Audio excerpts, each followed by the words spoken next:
Okay, so we're going to jump straight in. This is chapters 10 and 11. So we haven't coupled any chapters up yet. We've been doing a chapter for a class, yeah? So this class, we're really, I mean, in all the classes we're building, but there's no like extraneous information. It's all going to build one thing on the next. So it's Kedai to try and stay as focused as possible. And I could imagine like to have a pen and paper handy might also be helpful. Okay, Tzadikim and Rashoim, and we'll mention about Beinonim in the middle as well.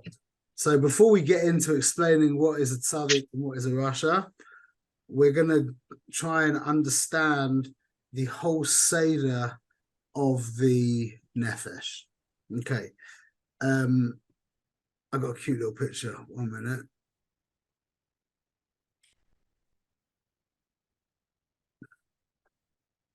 Everyone sees this?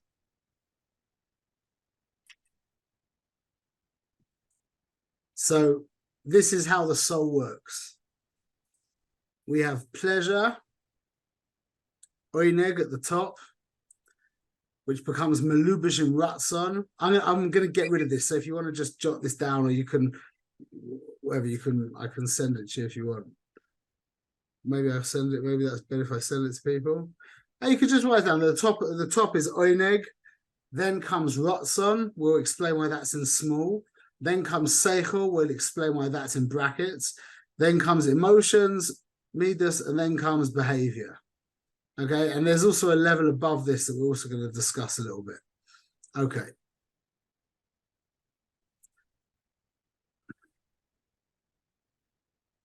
So first, the way we're going to talk about the beginning of the soul is we're going to call it oineg, even though oineg becomes enclosed within pleasure. So oineg becomes enclosed in ratzon, meaning oineg manifests itself as ratzon. Now, this is a very important point. Oineg, when we talk, like the way we speak is we say that you get oineg from a bar of chocolate, yeah? Scrap that lotion. Don't say you get oineg from eating chocolate. Say eating chocolate touches your oineg. So very important. This is the key to understanding the concept of oineg. You don't get oineg from chocolate. Chocolate touches your oineg. Just like for some people listening to classical music touches their oineg. Some people drinking fine wine touches their oineg. Some people drinking fine wine doesn't touch their oineg. For some people, looking at a beautiful painting touches their oineg. For some people, doing a favor, something nice for somebody else touches their oineg. For some people, understanding a deep inyan in Hasidus touches their oineg. So oineg is not this thing that you get from stuff. Oineg is the essence of the soul that can be touched through different means. Is that clear? So if you want to really know who you are, you're really your oineg. You can't even call it your oineg. It's not yours.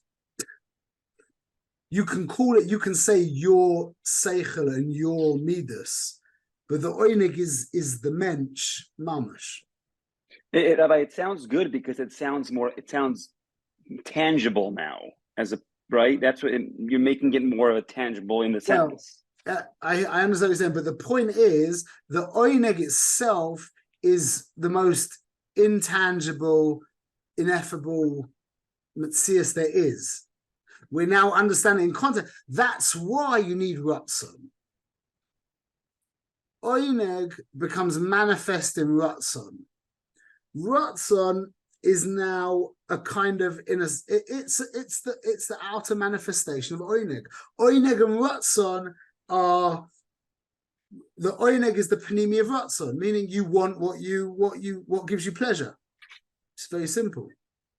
So ratzon becomes the interface between who you are and, so to speak, what you have and what you do. The who you are is oineg. Anybody got anyone can talk to me a little bit about that? Why would you think that that's who you are? Well, it's everything that drives us, which is our ratzon. It's our essence.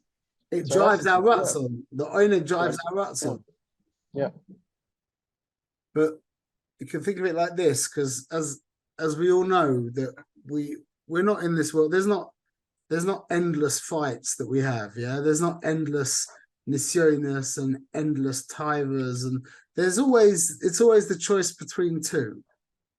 It's always the choice between him, Yisbarach, and me.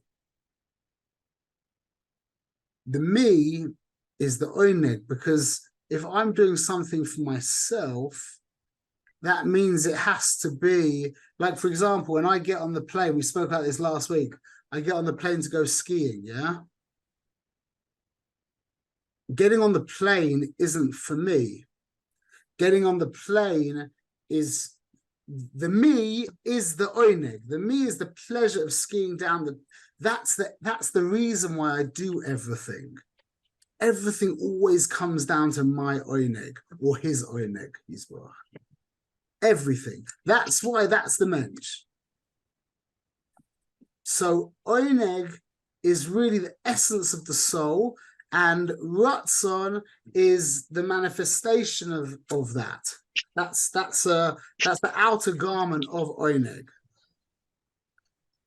I mean, I believe what this leads up to is how we're completely batal ourselves, is to relieve ourselves of our own einig and have the ratzon of a Kadosh Baruch Hu. To chant that I've summarized being a human being into 4 words. Yeah, making and keeping promises. And I summarized being a Jew into 4 words. Tanugav Yisbarach lifnei tainugi. His tainug before my tainug. Yeah, that's exactly it. When we can we spoke about that. We spoke about that last week. The idea of putting someone's tainug before your tainug, now we're learning the mechanics, is really putting them before you. Remember, the reason why you do everything is tainug, or avoiding pain. It's the same thing. Pain and tainug is very much bound up with each other. Very much bound up with each other. That's for a different class. I'm not even so clear on it as well. But the reason why we do all of the things that we do flow from our oineg. So that's the person. Where is the line drawn between that our oneg is Hashem's oneg? Where's that line drawn? Not on Shabbos. On Shabbos, our oineg is his oineg. That's the trip of Shabbos. The trip of Shabbos is that by us partaking in our oineg, he is misaneg.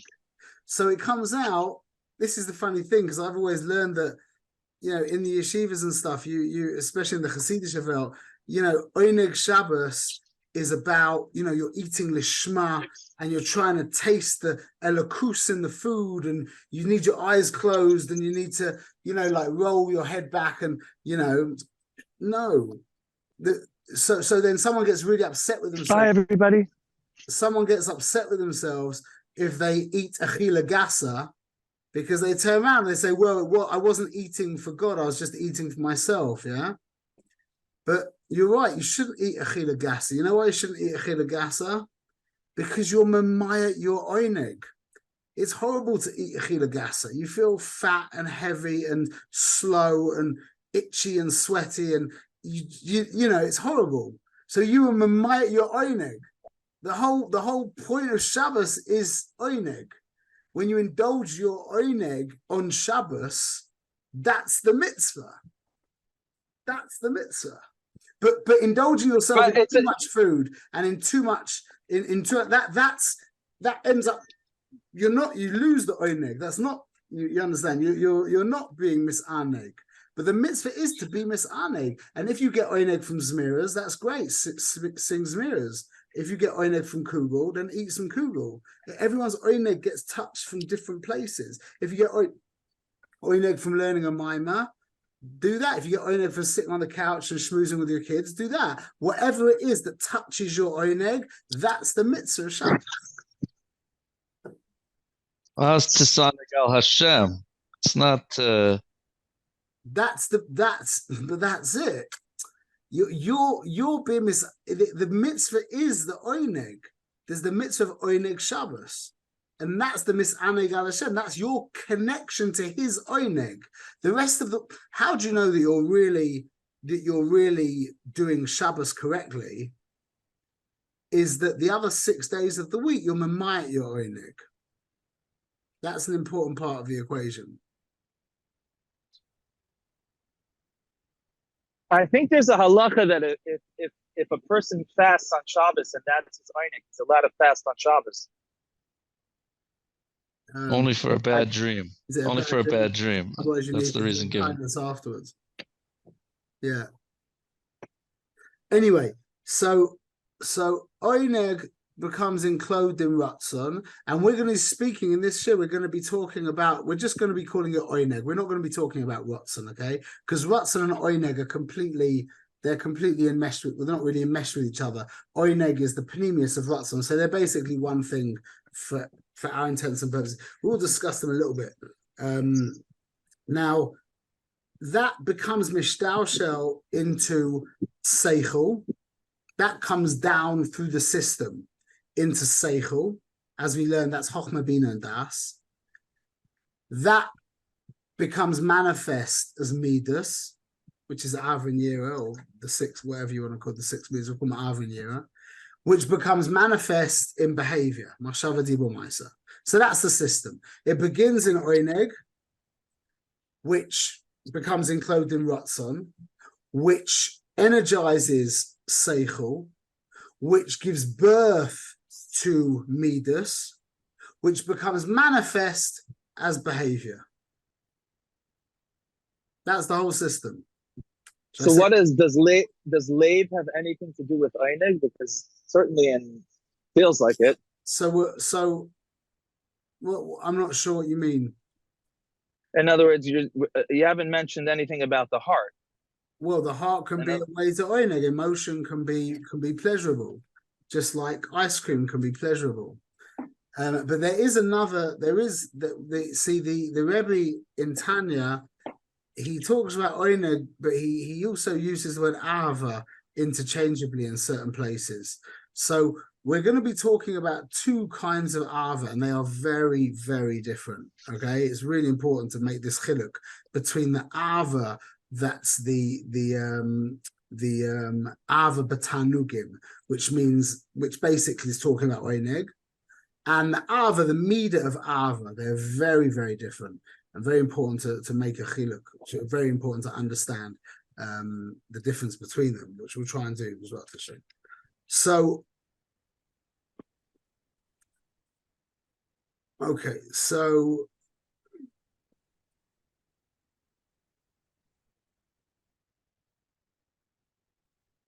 yeah.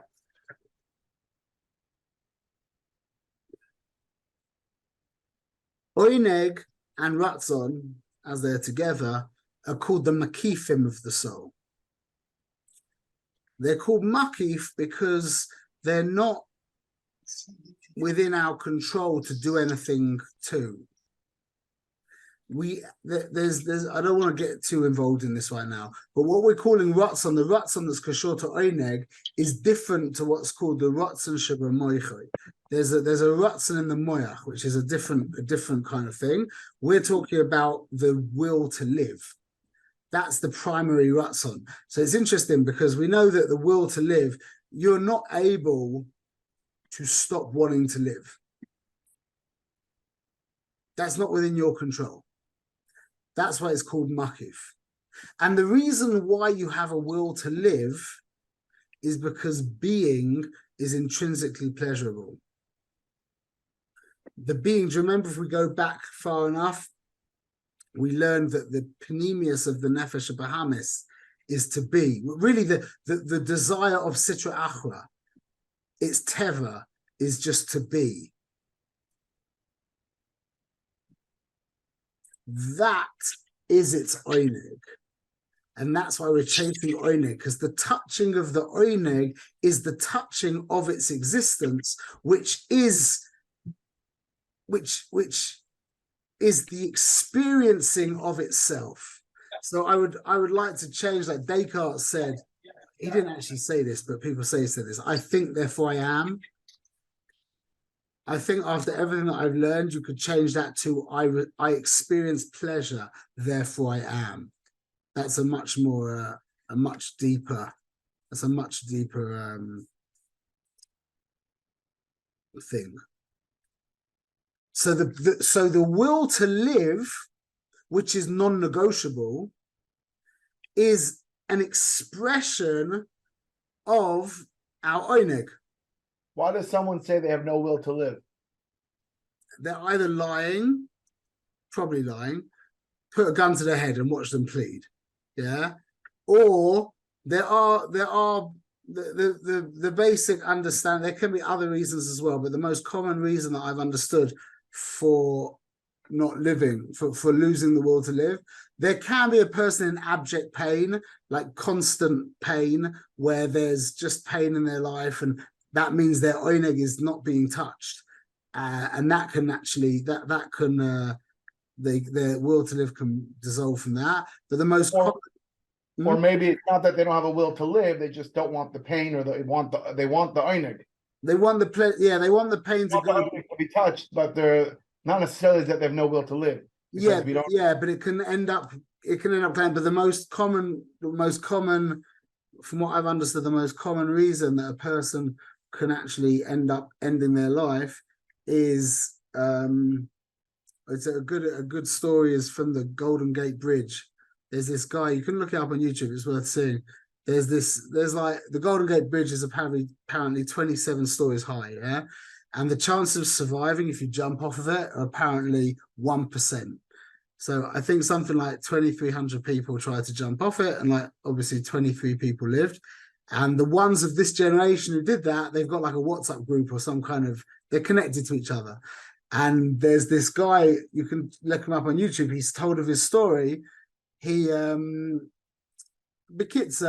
he was having all of these crazy thoughts, and he talks about he gets off the bus and he runs and he vaults over the bridge. And he said as his hands left the barrier, he was filled with the ultimate regret you could ever. He regretted the decisions in his life immediately. And he said that everybody else in that group that are connected to each other had the exact same experience. The minute their hands left the barrier, or as they jumped off the barrier, they regretted their decision to end their life. Why?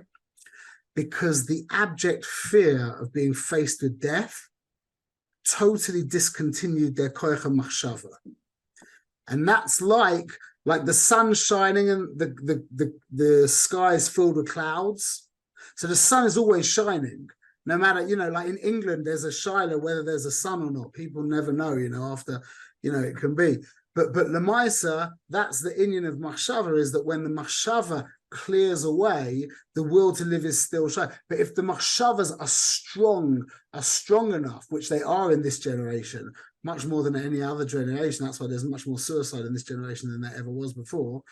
When the machshavas are so strong and so consistent and so, what's the word? Persistent, exactly. Then you can lose. Then a person can be tricked into thinking that he doesn't want to live anymore.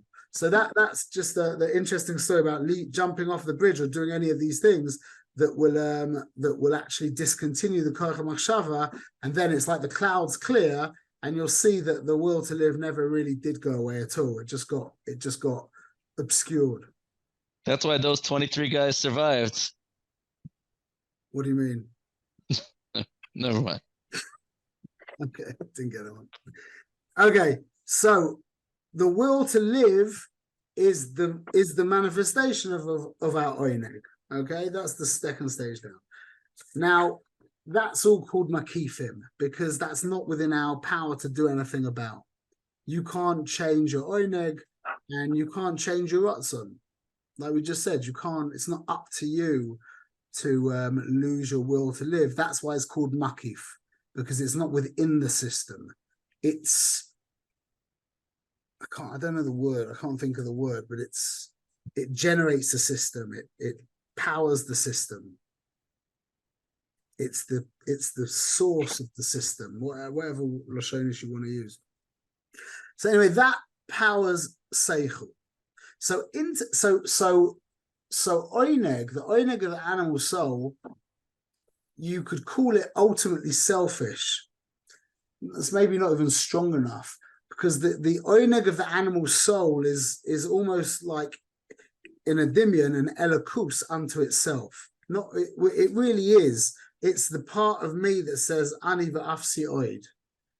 It's an avodah zara. That's sitra achra. That's the epitome of sitra achra. Is the essence of the human soul. So to call that self, you can't say it has a sense of self. That is the self. Maybe it'll get clear as we go on, I think. Intellect is now generated, is now driven by oineg. Yeah, like oineg ratzon. We're just going to call it oineg.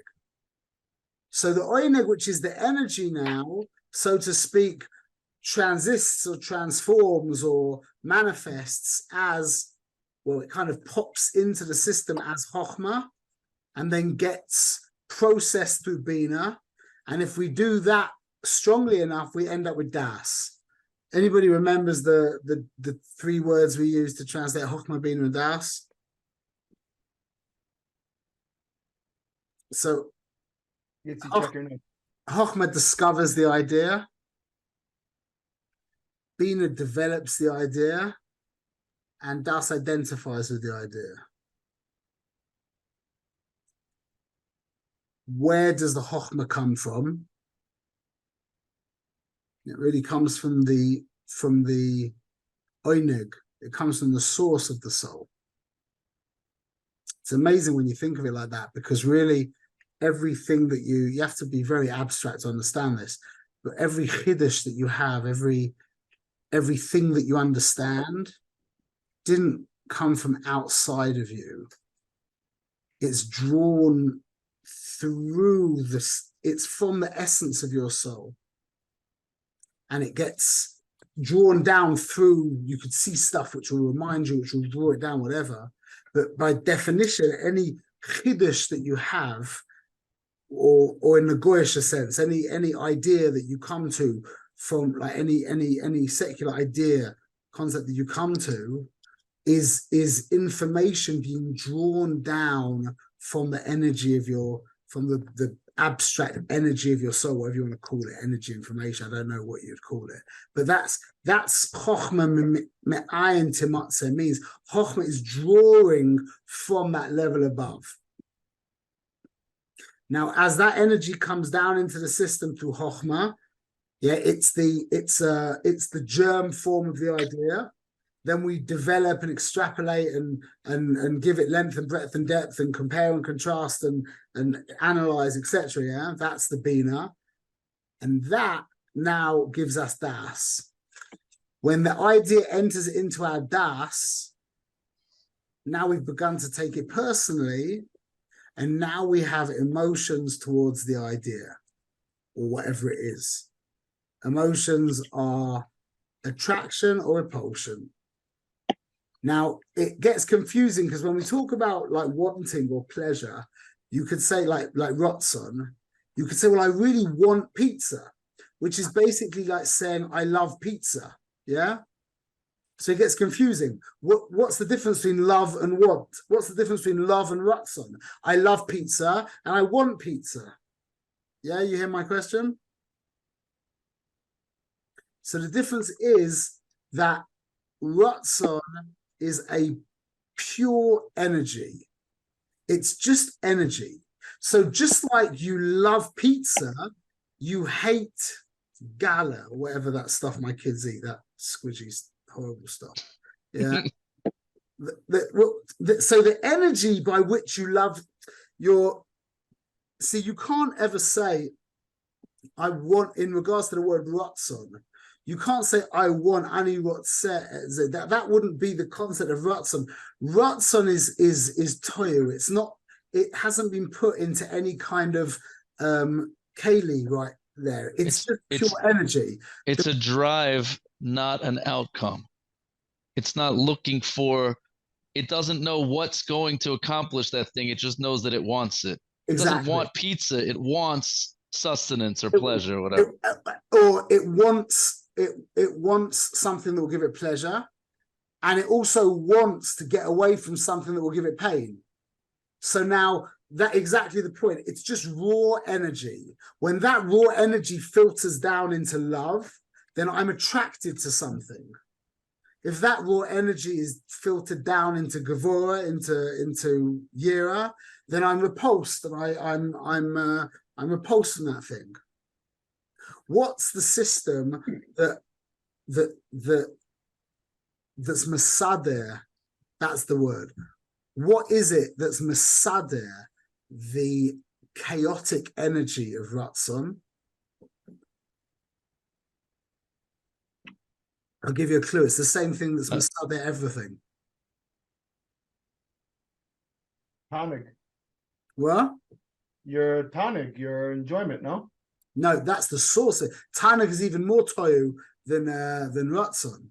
What's masader the Ratzon? Seichel. Biduk. Seichel is what's masader the Ratzon into useful or not useful. Usually emotions that are destructive bypass the Seichel. It's Ratzon bypassing Seichel and becoming born into Midas immediately. That's usually what powerful leaders, that's one of their qualities, is usually that their Seichel doesn't process their Ratzon, and therefore they have tremendously powerful emotions which get stuff done. When you have tremendously powerful love and fear, you get things done. Yeah. If you have a strong Ratzon, and it can be that the Seichel can be masader things so much that it actually dampens down the energy that goes into the Midas, and you can end up with the person who doesn't get stuff done as powerfully. Because don't forget, the Midas is what causes the action, the behavior. Okay? So now the Midas, once the Ratzons come down through the Seichel and has been ordered correctly and channeled into attraction or repulsion, then we end up with behavior, thought, speech, and action. What do you do? How do you behave? What do you say? You with me? Shmuel, Yeah.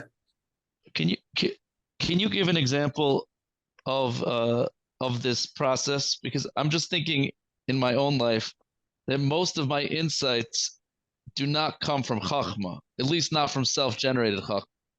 They come from Bina. They come from an experience I had that then generates all sorts of thinking processes, or trying to connect two Torah ideas or something that I learned. Can you give an example of something that's purely a Chachma generated experience? Do you understand what I'm saying? You're talking in Torah? You want me to give you an idea? Anything. Example of a Anything. A chiddush. I'm just saying for myself, most of my chidushim are caused by a trigger, not by a nevuah. That's it. I mean, that's still chokhmah. It can be that you can come up with a chiddush through bina. You can but the idea to put them together is a chokhmah idea. Is the chokhmah. Putting them together now and touching them in all the different places, that would be bina. But that's what I was trying to say to you. That even like you see, you see an ant doing something funky, and and you're like, wow, and you think of whatever, yeah. Or you read a chiddush in the Or Chaim, and then you're like, wow, that means that's something touched. That's something, so to speak, opened the chokhmah. Chokhmah is not a thing. Chokhmah's a Pesach. Chokhmah's a hole. Chokhmah's just an aperture that allows the level above that which you want to call oineg, ratzon, whatever, the energy above that to come down into the system. That's what chokhmah is. So that can be touched just because something spark it. I hear what you're saying. It doesn't need to just pop into your head out of nowhere. It can be touched. It can be drawn by some kind of something that happens. That's still chokhmah. It so to speak, that opens up the channel and brings down that insight. But that doesn't mean not to say that you can't come up with a chiddush through bina, meaning like you put this and this together and you can extrapolate further and you sit there and you work it out. Like, you know, an example of that would be using the gematria programs on the computer, where you write in a word and you're trying to, and then it comes up with this and it comes up with that, and you like stim it with that and you stim it with this, and you build a whole thing from that. Yeah, that would be like creating a chiddush through bina. You with me? But just because something sparked that chokhmah, so to speak, that's still considered a chokhmah experience. It doesn't just have to come out of nowhere. So would the chokhmah be when boom, like you put together the different numbers and the things and it worked out and boom, suddenly you get hit? Yeah. That would be the heart. And then you could probably extrapolate further as well. But that chokhmah it comes from out. The point is, it comes from outside of your consciousness. That's what we mean by makifim. Is they're beyond and above your cognitive mind. So chachma, is it, just hearing what Gabriel's asking, is chachma almost like bina is existing ideas and chachma within yourself, and chachma is in a sense almost like a new idea to yourself that may have come through bina, but the newness and that like you didn't see, and the fact that you took bina to put everything together, now you're able to almost like have a theory, like a chachma. It's like a lot of things can open your chokhmah. You can't say that you put it together in bina and then that's your chokhmah. It's like you could put things together in bina and that would open up the chokhmah again and draw down a new idea. You're like, oh wow, that would mean that's like that, etc. So right. Things open the chokhmah. Chokhmah is really a pesach. That's the nakuda that's kashor to chokhmah is a pasach. Like a tseireh is for bina, a pasach is for chokhmah. Chokhmah is all about a pesach. So that filters down now into so the oineg goes through, becomes manifest as ratzon, goes through the seichel, is processed through the seichel, is born as a emotion, which expresses itself as a behavior. Now, in the animal soul, this is all selfish. Things that give me pleasure, or things that touch my pleasure, the me, the real me, that comes filtered down through my chokhmah, bina, and das, and then I have emotions towards things in respect to my oineg, and then that gives birth to behavior that's an expression of who I am, of me. That's all very selfish.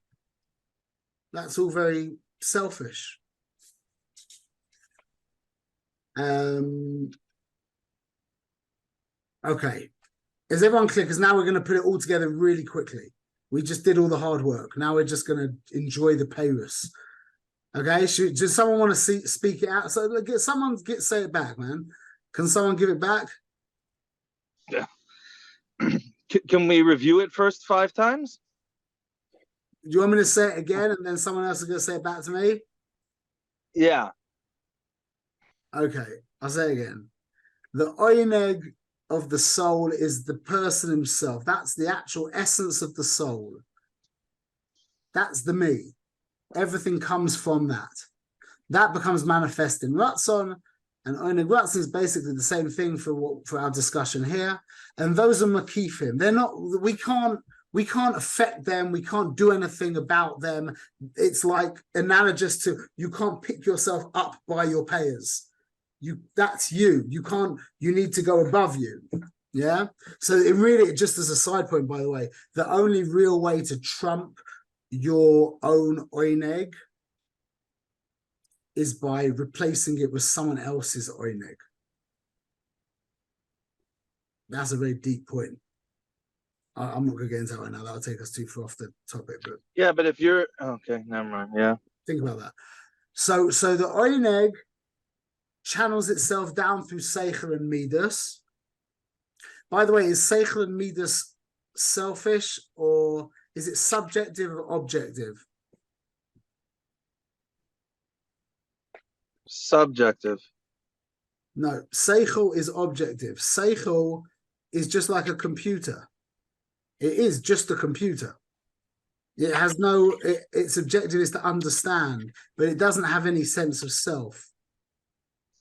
Okay? Like 1 + 1 = 2, that's got nothing to do with me. And the same to you. It's anything intellectual is just, you know, it's the same for everybody. It's got nothing to do with me. Whereas my love for you or my fear of you, yeah, that's all to do with me. So oineg is you. Seichel is parov. Nothing to do with you. Emotions are now where you experience yourself. It's not you, it's the you experiencing yourself, which becomes manifest as behavior. I say again, to get this clear is like, you can do it? I'm going to try. Go on. The seichel or the ratzon is I think you meant oineg, not seichel. I mean einig and ratzon is you. Why? How do you know that? How do I know that? Because it's how do I know? I don't know how we know that, but I know what it means. I can attempt to tell you what it means. It's that is just you can't change that. That is something that's just a driving life force almost in our But how do in you us. know it's And you? How do you know it's you? Because you can't change it. I suppose that's all. That is a proof. I wasn't thinking that, but that is that. Yeah. But what's the other? The other reason why you know it's you is because it's not a means to an end. It's an end. the end itself. That's the end. That's like the end of the system, really the beginning of the system. But that's all the other reasons and everything else you do flows from that. So that's the you. You're the end unto yourself. You've got two options. Either God is an end unto himself, or you are an end unto yourself. When the you is an end unto yourself, that's basically what we call Avodah Zarah. So hold on a second. So if you get einig from learning a sefer, that's like Avodah Zarah, you're saying? No, that's for sure, man. That's gewaldic. No, but that's you. Einig is you. You're right. But it's not. I'm saying the idea of something as an end unto itself. When something's an end unto itself, that is what we call Avodah Zarah. Hashem should be the end to everything. So I'm not calling you an Avodah Zarah, but when we are acting as an end unto ourselves, i.e., not a servant of God, when we become the purpose of our existence, we've become an Avodah Zarah. We are not the purpose of our existence. You with me? Yes. We are here to serve. Hashem is the purpose of our existence. So when we're in it for pleasure, see, there's a difference between getting pleasure from something and being in it for the pleasure. That's the point. Which means you're learning a sefer and you're getting pleasure from it. Does that mean the minute you're not getting pleasure from it, you close it and put it away? No. So you're experiencing pleasure, but that's kind of by the way. It's like when you go to the mikveh, you know, it's nice to go to a warm mikveh in the morning, yeah? So what? So this time there's no warm water. You have to go in a cold mikveh. You don't go in the mikveh? No, that's a gikui das that you're not the end. You're enjoying this, but if it wasn't like that, you'd still do it anyway. It happens to be nice as well. Thank you, Hashem. You with me? But this Totally. is this sounds different than what you've been presenting until now. Why? Oneg is the driving force of the system. There's your oneg of your nefesh elokis. So there's your oneg, the oneg of your nefesh Bahamas. The oneg of the nefesh Bahamas wants ends in itself for its own pleasure. That has nothing to do with Hashem. The oneg of your nefesh elokis is Hashem. Is to be. It means there's no difference. Doesn't matter if I'm doing it because I like it or because Hashem commanded me. At the end of the day, my neshama likes it. Yeah, absolutely. But you haven't dislocated yourself from your nefesh Bahamas. So your nefesh Bahamas also likes it. But not because of the histabkus to elokus, just because it likes it. Some nefesh elokis some nefesh Bahamas like singing, some like intellectual things, some like kugel, some like, you know, relations. All of them like relations. It's, you know what I'm saying? So only the person who's completely dislocated or disconnected himself from his nefesh Bahamas, then there wouldn't be any. But so it's the fact that your neshama is doing it for the devekus. The fact that you're in the process of the same act, your nefesh elokis is enjoying it. That's fine. That's normal. That's human. That's being a normal Jew. That's being a normal Jew. Your nefesh Bahamas is mamash pumping away. He's, you know, into, but you're not. He's not the final say. I don't care that you like this. I don't care if I'm. This is a mitzvah, like it's a mitzvah to have nice food on Shabbos, yeah? So Shabbos is different because it's actually to be misanig on that. But to go to a hot mikveh in the morning, yeah, it's a lovely way to wake up. Even to have a cold mikveh in the morning. Even the Nefesh Bahamas enjoys that. But that's not the reason. It. So the way I understand it now and to hear is that true the Einig is the driving force. Now, Einig does have an element of Nefesh Bahamas, Nefesh Kus, right? But the thing is that if you're making decisions for your Nefesh Kus, then you have to take away the Nefesh Bahamas of Einig, and then right because things are then it's for your Nefesh Kus. So Einig doesn't matter anymore. It doesn't. It's just for the Nefesh. It's just for. But you're still. But at the same time, you're still going to enjoy it. At the same time. Right. At the same time, you're still going to enjoy learning because and you're still going to enjoy going to the mikveh. Your nefesh Bahamas is actually now, once you, in a sense, negate the nefesh Bahamas, and then there's not even about einig. It's just the nefesh elokus, right? Then okay, then your nefesh Bahamas is you're like fully submitted. All right, I'm not going to fight with you. I'll join the party. But he's enjoying. That's how I understand it. He's enjoying it for himself. He's not being altruistic. He's enjoying it for himself. But that's not that part of us is enjoying. Right. In other words, he's having his oineg touched, and he loves it, and you're happy that he's shut his face, and he's now sitting there content. But that wasn't the driving force. That wasn't the motivator behind the action. The motivation was coming hopefully from the nefesh lakis. So does it come out that I guess that anytime somebody's going to essentially make a positive turn to, to Hashem, they have to have the desire. In other words, you can't do it without a rutzon. Nothing happens without oineg, whether it's from the nefesh lakis or nefesh Bahamas. Right. Nothing happens. Nothing can happen. Which is so crazy, but that's so crazy because like there's a huge part of Klal Yisrael that like voids all, like almost like looks at einig as, but You Yeah, can't I don't know. you can't get away from oneg because then oneg just transforms into abstinence from pleasures will become the oneg. Hmm. Oneg can be anything. So when somebody's miserable and has no einig, you're saying they take einig in their misery. I suppose you could say that in a sense. Say oneg in the identification probably with their misery. But anyway, let's not go. So I'm gonna say one more time, and then we're gonna tie it all in, and it's very quick, and hopefully it'll be quite amazing for us. So we've got oneg, which is the essence of the soul, yeah, which becomes filtered through seichel, and then born as a emotion, which is very self-involved, which then expresses itself as a behavior.